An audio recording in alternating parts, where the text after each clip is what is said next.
നമ്മൾ കോവിഡിന്റെ അതിതീവ്ര ഘട്ടത്തിലൂടെ കടന്നു പോയിക്കൊണ്ടിരിക്കുകയാണ് അല്ലേ? അപ്പോൾ ഇന്നത്തെ സാഹചര്യത്തിൽ കോവിഡ് രോഗികൾക്ക് ഏറ്റവും കൂടുതൽ ആവശ്യം എന്താണ്?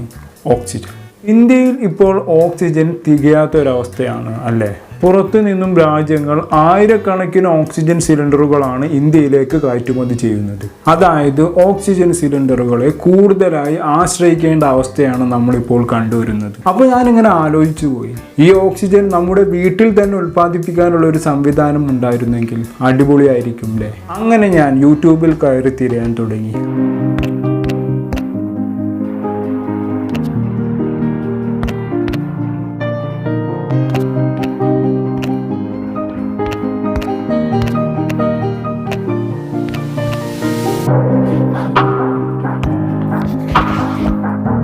അവസാനം ഞാൻ കണ്ടെത്തി എങ്ങനെ വീട്ടിൽ ഓക്സിജൻ നിർമ്മിക്കാമെന്ന്. എനിക്ക് ഈ നാടിനെ ഓക്സിജൻ ക്ഷാമത്തിൽ നിന്നും രക്ഷിക്കണം. ഇനി ഓക്സിജൻ സിലിണ്ടറുകളെ ആശ്രയിക്കേണ്ട അവസ്ഥ നമ്മുടെ നാട്ടിൽ ഉണ്ടാകാൻ പാടില്ല.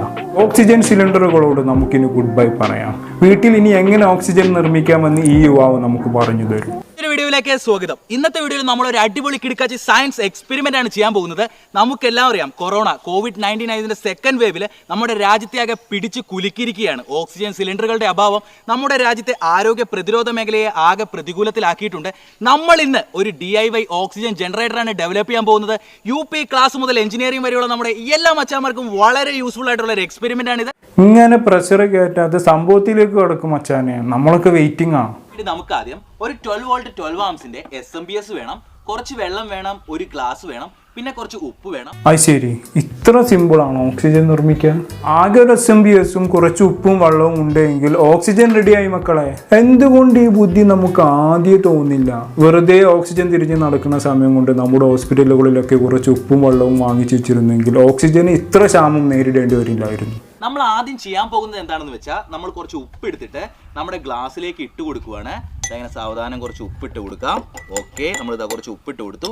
അതിനുശേഷം നമ്മുടെ ഗ്ലാസ്സിലേക്ക് നമുക്ക് കുറച്ച് വെള്ളം ഒഴിച്ചു കൊടുക്കാനുണ്ട്. നമ്മൾ കുറച്ച് വെള്ളം ഇങ്ങനെ ഒഴിച്ചു കൊടുത്തു. ഓക്കെ, അതിനുശേഷം നമ്മളിതാ നമ്മുടെ സോൾട്ട് നൈസായിട്ട് നമ്മുടെ വെള്ളത്തിലൊന്നിങ്ങനെ ഡൈല്യൂട്ട് ചെയ്ത് കൊടുക്കണം. നമ്മൾ ഡൈല്യൂട്ട് ചെയ്ത് കൊടുത്തു കഴിഞ്ഞു കേട്ടോ. അടുത്തതായിട്ട് നമുക്ക് വേണ്ടത് നമ്മുടെ ഇലക്ട്രോലിസിസിന് വേണ്ടിയിട്ട് 2 ഇലക്ട്രോഡ്സ് ഡെവലപ്പ് ചെയ്തെടുക്കുകയാണ്. അതിനുവേണ്ടി നമ്മുടെ SMBSന്റെ ഔട്ട്പുട്ട് പോയിന്റ്സിലേക്ക് 2 സ്ക്രൂ കണക്ട് ചെയ്തതാണ് നമ്മൾ 2 ഇലക്ട്രോഡ്സ് ഡെവലപ്പ് ചെയ്തെടുത്തിട്ടുണ്ട്.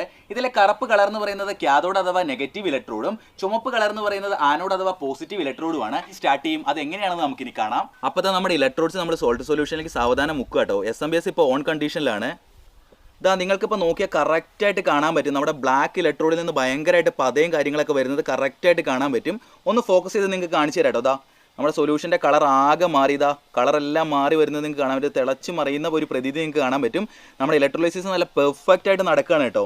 നമ്മുടെ കാഥോഡിൽ നിന്ന് നമ്മുടെ ഹൈഡ്രജൻ ഗ്യാസ് റിലീസ് ആവുകയും നമ്മുടെ ആനോഡിൽ നിന്ന്, അതായത് നമ്മുടെ പോസിറ്റീവിൽ നിന്ന് ഓക്സിജൻ ഗ്യാസ് റിലീസ് ആവുകയാണ് ഇപ്പോൾ ഇവിടെ സംഭവിച്ചുകൊണ്ടിരിക്കുന്നത്. നമ്മുടെ ഇലക്ട്രോലൈസിസ് ഇങ്ങനെ ഒരു ചെറിയ ഗ്ലാസ്സിൽ നമ്മൾ ഡെമോൺസ്ട്രേറ്റ് ചെയ്തത് കറക്റ്റായിട്ട് ഇലക്ട്രോലൈസിസ് നിങ്ങൾക്ക് കാണിച്ചു തരാൻ വേണ്ടിയിട്ടാണ്. സോ ഇതായിരുന്നു നമ്മുടെ പേർപ്പസ്.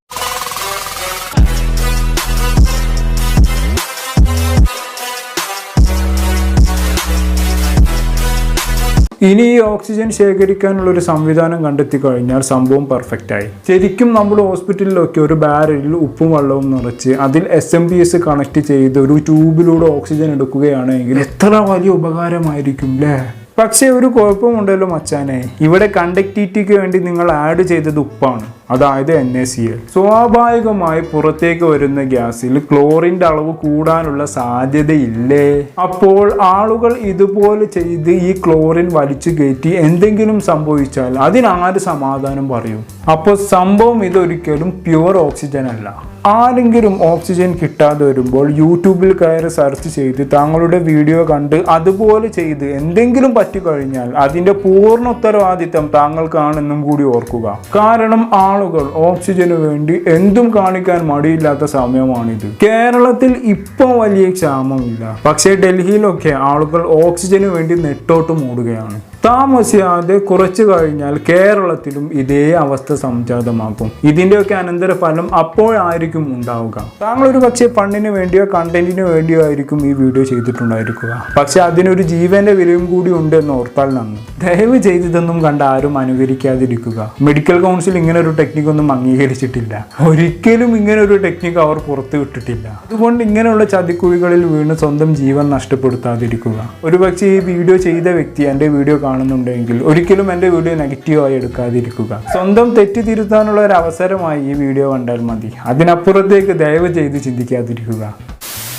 ഇനി അതിൻ്റെ കൂടെ ഒരു കാര്യം കൂടി പറയാനുണ്ട്. ഇത്രയും കാലം നമ്മൾ നോർത്ത് ഇന്ത്യൻസിനെ കളിയാക്കിയിരുന്നു. ദീപം കത്തിച്ചും പാത്രം കൊട്ടിയും വൈറസിനെ തുരത്തിയവർ എന്നൊക്കെ പറഞ്ഞ്. ഇനി അങ്ങോട്ട് നോക്കണ്ട. നമ്മുടെ കേരളത്തിൽ തന്നെ വൈറസിനെ തുരത്താനുള്ള ഒരു പുതിയൊരു ടെക്നിക്കുമായി ആലപ്പുഴ നഗരസഭ വന്നിരിക്കുകയാണ് സുഹൃത്തുക്കളെ. ധൂമസന്ധ്യ എന്നാണ് ആ ടെക്നിക്കിന്റെ പേര്. വൈറസിനെ പുകച്ച് പുറത്ത് ചാടിക്കാനാണ് ഇവരുടെ പ്ലാൻ.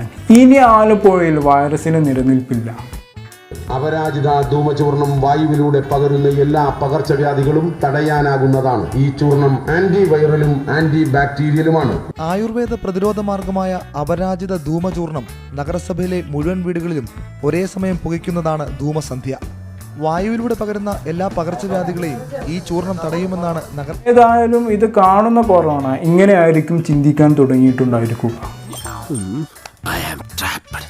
ശാസ്ത്രീയമായി നോക്കുകയാണെങ്കിൽ ഇങ്ങനെ ചെയ്യുക വഴി വൈറസിന് പുക കാരണം ഒന്നും കാണാൻ പറ്റാത്ത അവസ്ഥയുണ്ടാകും. അവസാനം കണ്ണു കാണാൻ പറ്റാതെ നിക്കകളി ഇല്ലാതെ അവ സ്ഥലം കാലിയാക്കി പോകുമെന്നാണ് അനുമാനം. ഏതായാലും UP-യിലേതുപോലെ തന്നെ കേരളവും നമുക്കൊരു മാതൃക കാണിച്ചു തന്നിരിക്കുകയാണ് സുഹൃത്തുക്കളെ. ദയവ് ചെയ്ത് ഇങ്ങനെയൊന്നും ചെയ്യാതിരിക്കുക.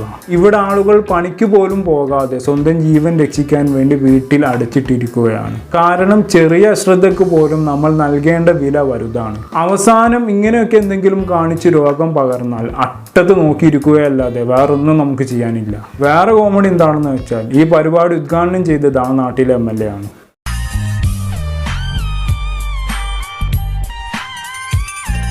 നാടിനെ സംരക്ഷിക്കേണ്ടവർ തന്നെ നാടിനെ വലിയൊരു അബദ്ധത്തിലേക്ക് തള്ളിവിടുന്ന അവസ്ഥ. ദയവ് ചെയ്ത് നമ്മുടെ ഗവൺമെന്റും മെഡിക്കൽ കൗൺസിലും എന്താണോ പറയുന്നത് അതിനനുസരിച്ച് മുന്നോട്ട് പോകുക. ഇതുപോലെയുള്ള അബദ്ധത്തിൽ ചാടി മറ്റുള്ളവരുടെ ജീവനും കൂടി കളയാതിരിക്കുക.